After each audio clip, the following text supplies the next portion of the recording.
बहुत बहुत स्वागत है। सम्मानीय ओम रघुवंशी जी हमारे साथ आज बीच में मौजूद हैं, उनका स्वागत करते हुए क्या लगता है आपको, लगातार यहाँ से कांग्रेस हार रही है, इस बार जीत का जो अंतर है बीजेपी के लिए कम जरूर हुआ है, लेकिन कांग्रेस को अभी भी जीत नसीब नहीं हुई है, इसका क्या कारण आपको लगता है? इसका सबसे महत्वपूर्ण कारण ये लगता है कि हम अपनी बात और हमारे वचन पत्र को जो हमने चुनाव में जारी किया था उसे जनता तक नहीं पहुंचा पाए। और जहां जहां लोग सक्रिय थे, कार्यकर्ता भी सक्रिय थे, लेकिन उसके बाद भी मतदाता को समझाने की बहुत बड़ी ज़रूरत होती है, उसमें हम थोड़ा शायद कहीं पीछे रह गए। वरना हम अगर चाहते तो हम प्रदेश में और ज़्यादा सीटें लाने की हैसियत रखते हैं। मैं अभी यहाँ से आ रहा था टारसी से डोलरिया, एक गांव पड़ा था डोलरिया, वहाँ पर लोगों ने बताया कि एक कार्यक्रम में केंद्रीय मंत्री रामविलास पासवान, मुख्यमंत्री शिवराज सिंह चौहान थे, क्षेत्रीय सांसद भी थे, उन्होंने घोषणा की थी कि डोलरिया में एक इस्पात संयंत्र की हम लगाने का उन्होंने बोला था, जिस पर अभी तक कोई भी कार्य चालू नहीं हुआ है। क्या लगता है आपको, क्यों वो कार्य रुका हुआ है, किस कारण से वो चालू नहीं हो पाया? अब उस समय स्टील प्रोसेसिंग प्लांट लगाने की डोलरिया में बात हुई थी, रामविलास जी पासवान जी आए थे, शिवराज जी भी थे और क्षेत्रीय सांसद भी थे, और ये सब कार्य करने का केंद्र सरकार की मंशा होती है और राज्य सरकार को ज़मीन आवंटन करना होता है। और ये प्लांट रामविलास जी पासवान अंतोगत्वा ये बिहार ले गए और अपने संसदीय क्षेत्र में उन्होंने लगवा लिया, और यहाँ के सांसद उस कार्य को करवाने में अक्षम साबित हुए हैं। और उनकी कई घोषणाएं भी हैं जो उन्होंने इस क्षेत्र में पूरी नहीं की हैं, तो निश्चित रूप से उनका ग्राफ इस क्षेत्र में कम हुआ है। पिछले 7 चुनावों की अगर हम बात करें, लोकसभा चुनाव के 7 चुनाव हुए हैं, जिसमें से 6 बार बीजेपी को जीत दर्ज हुई है, एक बार सिर्फ कांग्रेस जीती है, और जिनके कारण कांग्रेस जीती थी अब वो बीजेपी में आ गए हैं। क्या कारण है कि कांग्रेस यहाँ से जीत नहीं पा रही है? आप लगातार यहाँ पर संघर्ष कर रहे हैं, आप विधायक भी रहे हैं, सांसद भी रहे हैं, तो क्या कारण है कि आपको कौन सी ऐसी बड़ी वजह लगती है कि कांग्रेस यहाँ से जीत नहीं पा रही है? क्या है कि ये हमारा जो संसदीय क्षेत्र है वो रायसेन जिला, नरसिंहपुर जिला, होशंगाबाद जिले को मिला के बनता है। तो पिछली बार जब सांसद कांग्रेस से जीते थे तो टोटल मिलाकर के कई जगह हारे और कई जगह मिल करके जीते थे, और इस तरह से जीत नसीब हुई थी और कांग्रेस जीती थी, और हम उस बात को जनता तक पहुंचा पाए थे। लेकिन 15 सालों से आप देखेंगे कि भारतीय जनता पार्टी की प्रदेश में सरकार रही, और उसका कहीं ना कहीं उन्होंने प्रशासनिक दृष्टि से, आर्थिक दृष्टि से अपनी पार्टी को जिताने में काम किया।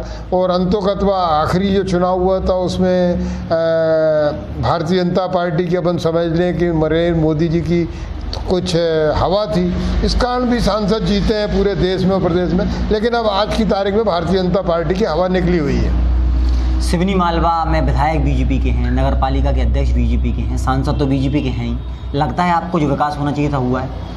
पिछले 15 साल से अगर देखें तो भारतीय जनता पार्टी ने सिवनी मालवा क्षेत्र के लिए विकास का ऐसा कोई काम नहीं किया, और क्षेत्रीय सांसद ने भी इस क्षेत्र में कोई काम नहीं किया। केंद्र सरकार की योजनाएं होती हैं उनको भी क्षेत्रीय सांसद सिवनी मालवा में नहीं लाए, और जो राज्य सरकार की योजनाएं होती हैं, जो हमारे सरताज सिंह जी अब हमारी पार्टी में आ गए, लेकिन उन्होंने भी कोई ऐसा सड़कों के अलावा कोई महत्वपूर्ण काम नहीं किया जो जनता की दृष्टि से लाभदायक हो और जनता का झुकाव कांग्रेस की तरफ हो और जनता की तरफ आकर्षित मतदाता हो। और शिवराज सिंह जी के नाम से भी प्रदेश सरकार में चुनाव में थोड़ा बहुत उनको लाभ मिला और मोदी जी का लाभ मिला। अब मुझे एक और जानकारी मिली है कि नगर पालिका में एक बड़ा भ्रष्टाचार हुआ है, क्योंकि अब आपकी सरकार है प्रदेश में। कहते हैं कि पेंसिल 90 रुपये का बिल निकला है, और बड़े बड़े जो घोटाले हुए हैं नगर पालिका में। आपसे उम्मीदें हैं जनता को, तो प्रदेश में आपकी सरकार है, क्या उन घोटालों पर, क्या नगर पालिका में जो भ्रष्टाचार हुआ है उस पर अब कार्रवाई होगी? भारतीय जनता पार्टी की नगर पालिका तो है ही, और देश में प्रधानमंत्री तक भारतीय जनता पार्टी की, और राज्य सरकार भी अभी 2 महीने 68 दिन पहले बदली है। और बीजेपी का जो प्रतिनिधित्व यहाँ से करते थे सांसद जी और विधायक जी, मंत्री थे सरताज जी, उस समय भी कई लोगों ने खूब बातें उठाई, लेकिन भारतीय जनता पार्टी के तत्कालीन जो नेता थे उन्होंने इस भ्रष्टाचार को रोकने में कोई प्रयास नहीं किया। कांग्रेस पार्टी ने तो समय समय पर धरना, आंदोलन, प्रदर्शन किए, कोर्ट में मुकदमे लगाए, लोकायुक्त में शिकायतें करवाई गई, लेकिन राज्य सरकार से कलेक्टर तक जांच के आदेश आए, लेकिन सरकारी प्रशासनिक रूप से उनको लाभ पहुंचाने के लिए, उनको संरक्षण देने के लिए तत्कालीन जनप्रतिनिधियों ने काम किया, चाहे उसमें उस समय के सांसद हों चाहे विधायक हों। आप सिवनी बनापुरा, सिवनी मालवा की अगर बात करें, हम बनापुरा के स्टेशन से थोड़ी दूर बैठे हैं। 2014 के बाद कोई बड़ी ट्रेन यहाँ पर रुकी? सांसद जी ने कोई प्रयास किए? नहीं, सांसद जी घोषणाएं करते हैं और ट्रेन भी 2014 क्या उसके पहले से नहीं रुकी यहाँ पर। ट्रेन एक पंजाब मेल रुकी है और एक ट्रेन झेलम एक्सप्रेस रुकी है। तो पंजाब मेल के समय तो बहुत बड़ा आंदोलन हुआ था और झेलम एक्सप्रेस को हमारे जो केंद्रीय मंत्री आदरणीय पचौरी जी रहे, उनके प्रयास से झेलम एक्सप्रेस रुकी।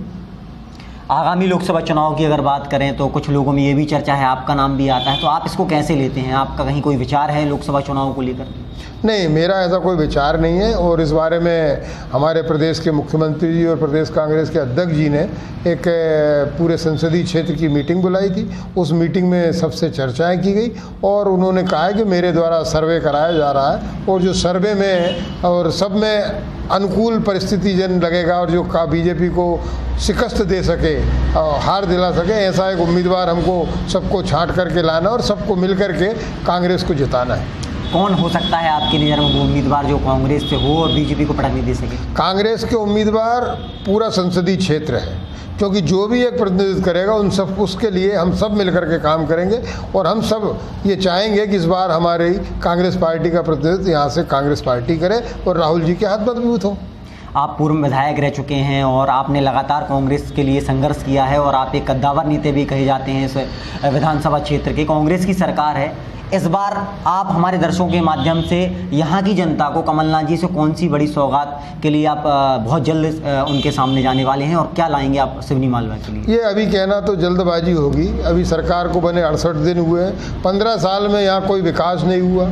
आप देखेंगे चाहे नरसिंहपुर जिला हो, चाहे रायसेन जिला हो, चाहे होशंगाबाद जिला हो, जितने भी सिंचाई के काम हुए, चाहे बरगी की नहरें नरसिंहपुर में हो, चाहे बारना की नहरें रायसेन जिले में हो और चाहे तवा डैम की नहरें होशंगाबाद हरदा जिले में हो, ये सब विकास की जो गंगा है ये इंदिरा जी, जवाहरलाल नेहरू जी से लेकर के और आज तक यूपीए सरकार की चेयरपर्सन सोनिया जी तक कांग्रेस नहीं बहाई है। चाहे एनटीपीसी हो, पचौरी जी लाए, चाहे प्रेस नोट प्रेस क्या बोलते हैं सिक्योरिटी पेपर मिल हो उसको लाए, वहाँ चल के सिक्योरिटी पेपर मिल को लाए और इटारसी में हमने सीपी और जो ऑर्डिनेंस फैक्ट्री वो है और कई ऐसे केंद्रीय विद्यालय, इन सब चीज़ों को कांग्रेस ने किया है। भारतीय जनता पार्टी के खाते में चाहे उस समय सरताज सिंह जी सांसद रहे हो, चाहे वर्तमान सांसद रहो, इनके खाते में ऐसी कोई भी एक उपलब्धि नहीं है जो इन्होंने जनता के सामने लाए हो। लेकिन कांग्रेस के लोग काम करते हैं, झूठा ढोल पीछने का काम नहीं करते। आखिरी सवाल, क्षेत्रीय सांसद जी पिछली बार लगभग 4.25 लाख मतों से जीते थे। पिछली बार की अगर 8 विधानसभा सीटों की बात करें तो भाजपा के खाते में थी और लगभग 4.25 लाख की लीड थी।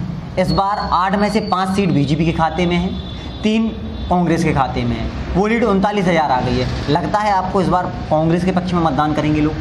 आपने अभी कहा कि वो 3,90,000 वोटों से जीते थे जी, और उसके बाद आपने कहा 39,000 वोटों की लीड बची है, तो 3,90,000 के आगे से 2 शून्य कम हो गई है।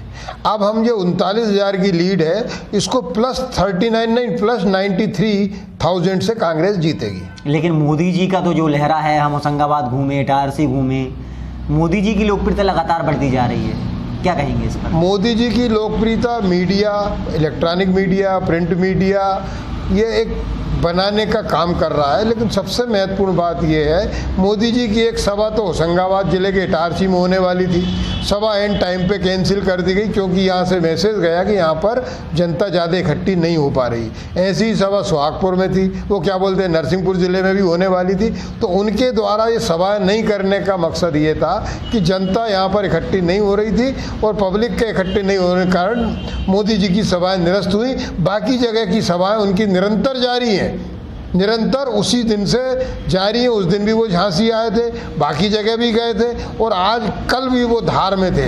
लेकिन होशंगाबाद जिले के इटारसी और नरसिंहपुर जिले की सभा को निरस्त करने का सिर्फ और सिर्फ एक ही कारण है कि पब्लिक की उपस्थिति नहीं होने वाली है, इसलिए मोदी जी की सभा नहीं की गई। और इसी कारण आज होशंगाबाद संसदीय क्षेत्र में भारतीय जनता पार्टी माइनस में।